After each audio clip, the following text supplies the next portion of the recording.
Bihar police driver का form apply किया है तो ये वीडियो स्किप नहीं करना, क्योंकि मैंने पूरा यूट्यूब छान लिया, देख लिया हर जगह पे। बिहार पुलिस ड्राइवर की जो आई हुई जो वैकेंसी है उसका जो डिटेल सिलेबस है, detail syllabus in the sense कि जैसे आपके 100 नंबर के पूरे डिवाइडेशन दिए हुए हैं। उस 100 नंबर में जैसे 20 नंबर का आपका व्हीकल मेंटेनेंस वाला पार्ट है, 20 नंबर का आपका मोटर वाहन अधिनियम वाला पार्ट है, इसके अलावा आपका जनरल नॉलेज वाला सेक्शन है।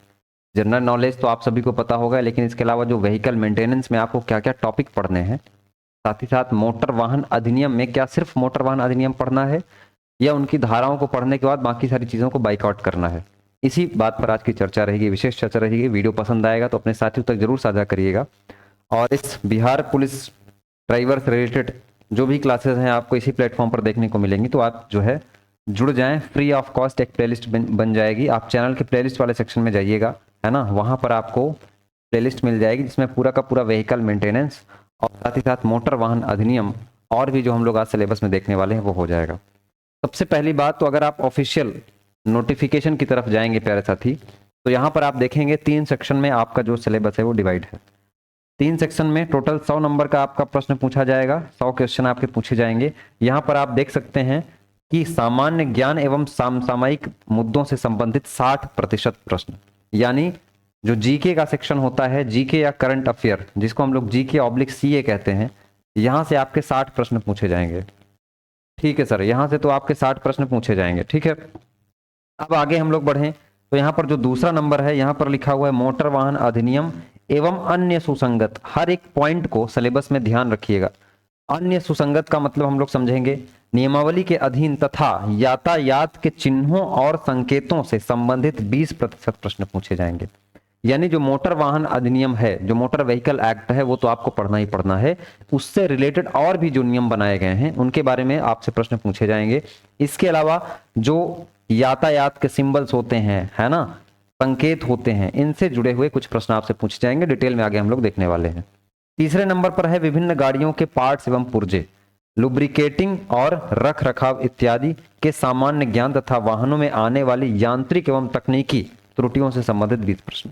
तो मेन फोकस हमारा ये 20 और 20 ये 40 नंबर पर रहने वाला है, क्योंकि यही 40 नंबर आपके लिए कुछ नया है।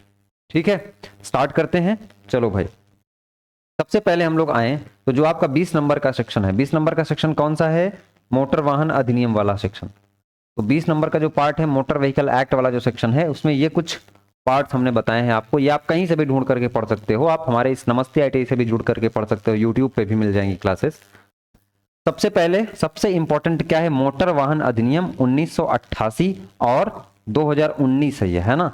अब ये 2019 क्या है सर? देखो, मोटर व्हीकल एक्ट जो आया था 1988 में आया था, लेकिन उसमें 4 से 5 बार संशोधन हुआ था। 5वां संशोधन, सबसे लेटेस्ट संशोधन 2019 में किया गया था, है ना, जिसमें बहुत सारे फाइन वाइन वगैरह, फीस, सारी चीजों को बढ़ाया गया था। तो 1988 में जो आपकी मदर मोटर व्हीकल एक्ट है उसको पढ़ना है। इसके अलावा जो 2019 में आपका संशोधन हुआ था, उस संशोधन से भी जुड़े हुए आपके सवाल बन जाते हैं। तो आपको ये 2 अधिनियम, आपको इनसे जुड़े हुए जितने भी संशोधन है, अमेंडमेंट है 2019 वाले और 1988 में जो भी इंपॉर्टेंट धाराएं हैं, अनुसूचियां हैं, उनको आपको पढ़ना है। सेकंड नंबर पर आते हैं, जैसे उस पर लिखा हुआ था ना अन्य सुसंगत, तो अन्य सुसंगत में आप जाएंगे तो केंद्रीय मोटर वाहन अधिनियम, बहुत बड़ा नहीं है, मुश्किल से 2 लेक्चर में मैं इसको कवर कर दूंगा। तो यहां से आपके प्रश्न बन सकते हैं।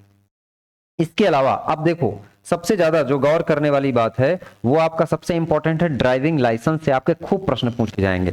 ड्राइविंग लाइसेंस से कैसे प्रश्न पूछे जाएंगे? जैसे ड्राइविंग लाइसेंस कब एक्सपायर हो जाता है, किस वर्ष की उम्र में आप बनवाएं तो कब तक आपका ड्राइविंग लाइसेंस वैलिड रहता है, कौन इसके योग्य है, कौन सा फॉर्म नंबर भरा जाता है ना, ड्राइविंग लाइसेंस के लिए अप्लाई करने के लिए, ये सारी चीजों के बारे में। और ड्राइविंग लाइसेंस के ऊपर जो भी फाइन है, किन किन धाराओं में ड्राइविंग लाइसेंस का उल्लेख है, ड्राइविंग लाइसेंस का सस्पेंशन कैसे होता है, ये पूरी प्रोसेस के बारे में आपसे सवाल पूछा जाएगा। इसके अलावा साथियों आप देखो, आपको ड्राइविंग सारी चीजें एक बाई एक स्टेप से जुड़ी हुई हैं, आप समझने की कोशिश करिएगा। सबसे पहले आप मोटर वाहन अधिनियम आपको पता चल गया है। अब अधिनियम जानने के बाद आपने ड्राइविंग लाइसेंस के लिए अप्लाई किया, ड्राइविंग लाइसेंस आपने बनवा लिया। फिर आप जैसे ही आप वाहन चलाने जा रहे हैं उससे पहले आपको फर्स्ट एड का नॉलेज होना चाहिए। प्राथमिक उपचार से सवाल, एक सवाल आपका यहां से बन सकता है। क्यों? जैसे मान लो कि वाहन से आप चल रहे हैं, किसी भी प्रकार की दुर्घटना हो जाए, है ना, जिसका परिणाम दुखद हो, उस समय आप क्या कर सकते हैं डॉक्टर के आने से पहले, उससे रिलेटेड एक सवाल पूछा जाता है, बहुत ही बेसिक है। अब इसके बाद आप जब सड़क पर चल रहे हैं तो आपको बहुत सारे ट्रैफिक साइन इंग्लिश में है, कोई दिक्कत होगी तो मैं हिंदी में कन्वर्ट कर दूंगा। मैं जान रहा हूँ वैकेंसी बिहार की है, लेकिन फिर भी ये जो भी चीजें आपको इंग्लिश में दिख रही हैं इनको मैं हिंदी में आगे कोशिश करूंगा कि सारी की सारी चीजें आपको हिंदी में मिले। इसके अलावा फिर ट्रैफिक सिग्नल। अब आप कहेंगे सर ये ट्रैफिक साइन और ट्रैफिक सिग्नल में क्या अंतर है? जैसे आप सड़क पर जाते हैं, इस प्रकार से कोई बोर्ड लगा हुआ है, इस पर रेड का क्रॉस लगा हुआ है ना, तो ट्रैफिक साइन हो गया। ट्रैफिक सिग्नल कहां? जैसे चौराहों पर आप पहुंचते हैं तो रेड बत्ती जल रही होती है, आप रुकते हैं 60 सेकंड 50 सेकंड तक, उनका क्या मतलब होता है ना, किन किन धाराओं के तहत उनको पार करने पर, उनको क्रॉस कर जाने पर क्या फाइन है, ये सारी चीजें। और साथ ही साथ मोटर व्हीकल एक्ट के किस अधिनियम में ट्रैफिक साइन सिग्नल ये सारी चीजें वर्णित है, इनके बारे में आपको पढ़ना होगा। इसके अलावा साथियों रोड मार्किंग, जैसे आप लोग हाईवे पर चलते हैं तो देखते होंगे व्हाइट कलर की एक पट्टी जा रही है, व्हाइट कलर की दो पट्टी ब्रेक होकर के जा रही है, कभी येलो कलर की कोई पट्टी लगातार सीधे चली जा रही है, उनका क्या मतलब है? इसका मतलब है रोड मार्किंग, ठीक है ना। इसके अलावा ट्रैफिक पुलिस हैंड सिग्नल, आपने कई बार चौराहों पर देखा होगा कि ट्रैफिक पुलिस वाला हाथ से अलग अलग इशारे करता है ना। कई ऐसे होते हैं जो सिग्नल लेस चौराहे होते हैं, जहां पर सिग्नल नहीं होते हैं, वहां आज भी ट्रैफिक पुलिस काम कर रही होती है, तो उनके हैंड सिग्नल को आपको समझना बहुत जरूरी है। तो यहां से भी प्रश्न आपके बन सकते हैं। इसके अलावा ड्राइवर सिग्नल, आप कहेंगे सर ड्राइवर सिग्नल क्या है? ड्राइवर सिग्नल, ड्राइवर दो तीन माध्यमों से अपने सिग्नल देता है, आने वाले यात्रियों के लिए भी या आने वाले वाहनों के लिए भी। जैसे अलग अलग हाथ से आप इशारे करके ड्राइवर सिग्नल देता है, जैसे किसी को पास कराना है, किसी को दाएं बाएं भेजना है। इसके अलावा जो आप लाइट होती है आपकी, है ना, डीपर जिसको बोलते हैं, लाइट को अप और डाउन करके आप अलग अलग इशारे देते हैं, तो ड्राइवर वाहन चलाते समय क्या क्या इशारे देता है इसके बारे में समझना होगा ड्राइवर सिग्नल में। इसके अलावा साथियों ओवरटेकिंग क्या नियम है ना, ओवरटेकिंग के भी कुछ ना कुछ नियम होते हैं, उनके बारे में हमको पढ़ना है। पार्किंग के बारे में हमको पढ़ना पड़ेगा, है ना, वाहन पार्किंग करना है। इसके अलावा व्हीकल नंबर प्लेट, आपने कई बार देखा होगा, जैसे भी इलेक्ट्रिक व्हीकल आ रही है ना, उसकी नंबर प्लेट आप देखेंगे तो ग्रीन कलर की है ना। राष्ट्रपति जी का देखेंगे, कोई गवर्नर है तो उनका जो है अलग नंबर प्लेट रहेगा। आप देखेंगे कोई कैब में चला रहा है तो उसका येलो कलर का होता है ना। आप जो डोमेस्टिक यूज के लिए ले रहे हैं तो आपका व्हाइट नंबर प्लेट है, और व्हाइट नंबर प्लेट में भी ब्लैक टेक्स्ट से लिखा होता है, उन हर एक चीज का मतलब होता है। तो इनके बारे में हमको समझना होगा कि कौन सा व्हीकल नंबर प्लेट कौन सा व्यक्ति यूज कर सकता है, ठीक है। इसके अलावा व्हीकल की परमिट, जैसे कई सारे ट्रक में, वाहनों में आप देखे हैं लिखा रहता है ऑल इंडिया परमिट लिखा रहता है ना, तो उस टाइप से व्हीकल की परमिट कैसे कैसे दी जाती है, कितने सालों तक वैलिड होती है, इनके बारे में समझना होगा। फास्ट टैग, जो टोल होते हैं आपको पता है ना, कि हर जिले में एक टोल हो सकता है, या मिनिमम 8 किलोमीटर, है ना, डिस्टेंस पर आपका एक टोल हो सकता है, जहां पर जो रोड पे, है ना, खर्च हुआ होता है वो आपसे एज ए टैक्स कलेक्ट किया जाता है। तो इस फास्ट टैग के बारे में हमको समझना होगा, ठीक है। जो आप वाहन में, कार में, आपके ट्रक में छोटा सा एक स्टिकर लगा होता है जहां से आपसे टैक्स कलेक्ट किया जाता है, यहां से सवाल बनते हैं और बहुत ही इजी टॉपिक है ये। इसके अलावा type of road and highways, है ना, रोड के अलग अलग प्रकार, जैसे स्टेट हाईवे होते हैं, है ना, नेशनल हाईवे होते हैं, NH30, NH32, NH33 ऐसे देखते हैं ना आप लोग, स्टेट हाईवे अलग होते हैं। तो उन अलग अलग हाईवे के क्या क्या यूज हैं इनके बारे में हमको समझना होगा। तो ये पूरी की पूरी बात जो रही आपकी, ये पूरा का पूरा जो आपने मोटर व्हीकल एक्ट एवं उससे जुड़े हुए नियम, सुरक्षात्मक चिन्ह, जो 3 से 4 भाषाओं में लिखा हुआ है, अगर ये सारी चीजें आप अच्छे से ढूंढ ढूंढ के कहीं से भी पढ़ते हैं।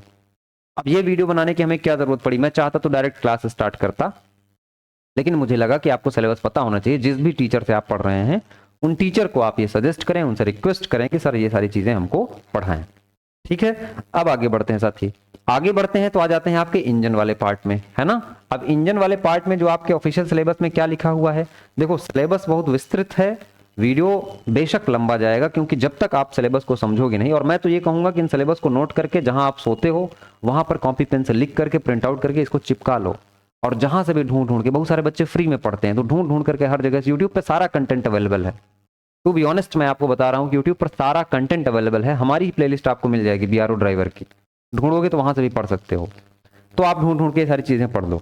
अब अगर इंजन वाले पार्ट में हम लोग जाते हैं तो सबसे पहले आपका चेचिस कंस्ट्रक्शन आएगा। चेचिस मतलब जैसे ट्रक वगैरह जब निकलती है ना, बड़े बड़े जो हैवी मोटर व्हीकल निकलते हैं, तो उनका सिर्फ और सिर्फ चेचिस रहता है और ड्राइवर का एक चेंबर बना होता है। उसके बाद जाकर के उसमें पूरा का पूरा फ्रेम का स्ट्रक्चर हम लोग फिक्स कराते हैं। तो ये चेचिस कंस्ट्रक्शन हमको पढ़ना होगा, जिसमें अलग अलग टाइप के फ्रेम पढ़ने होंगे।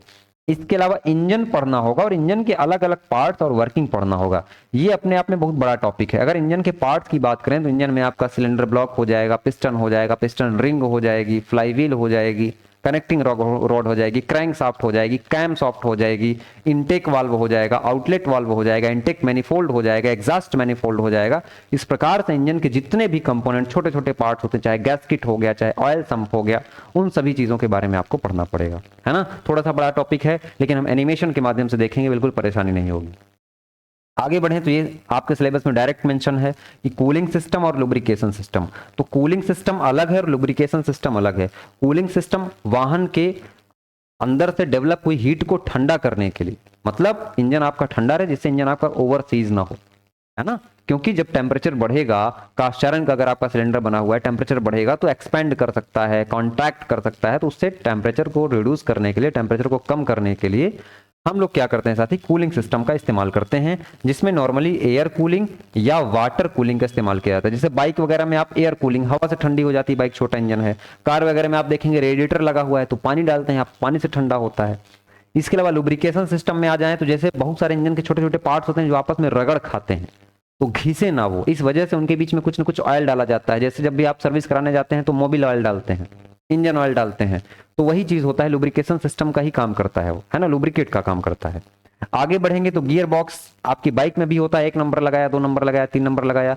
तो गियर बॉक्स के बारे में 3 से 4 टाइप के हम गियर बॉक्स पढ़ेंगे, है ना, उनके बारे में आपको पढ़ना होगा। गियर बॉक्स में यूज होने वाले जितने भी टाइप के गियर हैं, फिर आपको गियर भी पढ़ना पड़ेगा। इसके अलावा साथियों क्लच पढ़ना पड़ेगा, जो कि गियर और इंजन को इंगेज और डिसएंगेज करता है ना। जैसे मान लो ये इंजन वाला सेक्शन हो गया और ये आपका गियर बॉक्स वाला सेक्शन हो गया, यहाँ पर बीच में क्लच लगा होगा। जब भी आप क्लच दबाओगे तो इनके बीच का कनेक्शन टूट जाएगा, इंजन स्टार्ट रहेगा लेकिन गाड़ी आगे नहीं बढ़ेगी। तो ये क्लच होता है, अलग अलग टाइप के क्लच हम लोग पढ़ेंगे। फिर प्रोपेलर शाफ्ट पढ़ेंगे। जैसे ट्रक चल रही है, आप नीचे की साइड देखते हैं तो एक बड़ा सा रॉड घूमता रहता है, वो प्रोपेलर शाफ्ट है ना। तो आप देखेंगे कि गियर बॉक्स से लेकर के आपके पहिए तक, है ना, या डिफरेंशियल तक एक बड़ा सा पार्ट होता है, डिफरेंशियल तक ले जाने के लिए प्रोपेलर शाफ्ट पावर का उत्तरदायी होता है। इसके अलावा फिर प्रोपेलर शाफ्ट के बाद एक डिफरेंशियल होती है, ऐसे प्रोपेलर शाफ्ट जाती है और पहिया तो ऐसे है, तो इस प्रोपेलर शाफ्ट ये तो ऐसे घूम रही है तो पहिया को कैसे घुमाएगी, तो यहाँ पर एक डिफरेंशियल लगा होता है साथियों, एक गियर अरेंजमेंट लगा होता है, जाकर के डिफरेंशियल को गियर को घुमाता है और डिफरेंशियल का गियर इस एक्सल को घुमाता है जिसपे पहिया लगा होता है। समझेंगे विस्तार से। तो कुल मिलाकर के आपको डिफरेंशियल पढ़ना है और एक्सल पढ़ना है। फिर लास्ट में हमको व्हील एंड टायर पढ़ना है। ब्रेकिंग सिस्टम बड़ा इंपॉर्टेंट है, पढ़ना ही पढ़ना है ना। किसी वाहन में अगर ब्रेक नहीं है तो फिर मामला तो खत्म है। सस्पेंशन सिस्टम, स्टीयरिंग सिस्टम और लास्ट में सबसे इंपॉर्टेंट आपका क्या है, व्हीकल मेंटेनेंस टूल एवं व्हीकल में जो आपके वाहनों में उत्पन्न होने वाले कुछ दोष एवं निवारण, जो आपके सिलेबस में क्लियरली मेंशन है। तो ये आपका डिटेल सिलेबस रहा। आशा करता हूं कि जो मैं आपको समझाने की कोशिश कर रहा हूं पूरी की पूरी बात एग्जैक्ट जैसे मैंने बताने की कोशिश की है वैसे आपके अंदर आई होगी। अगर फिर भी कुछ डाउट रह जाता है तो कमेंट खुला हुआ है, नीचे नंबर फ्लैश हो रहा है, डायरेक्ट आप फोन कर सकते हैं किसी प्रकार की कोई समस्या हो तो। बाकी अधिक जानकारी के लिए आप क्या कर सकते हैं भाई, हमारा एप्लीकेशन है, हमारा ऐप डाउनलोड कर सकते हैं, हमारी नोट्स वगैरह मिल जाएंगी, आगे क्लासेस वगैरह जो चलने वाली हैं वो आपको कोर्सेस सारे के सारे इसमें मिल जाएंगे, आप यहाँ पे पढ़ सकते हैं। इसके अलावा ये हेल्पलाइन नंबर है, इस पर आप फोन कर सकते हैं। बाकी कोई डाउट हो, किसी प्रकार की समस्या हो तो कमेंट खुला है। मिलेंगे आपसे अगली वीडियो में, क्या सीधे क्लास में। तब तक के लिए धन्यवाद। चैनल पे नए हो यार तो सब्सक्राइब कर लेना। जय हिंद।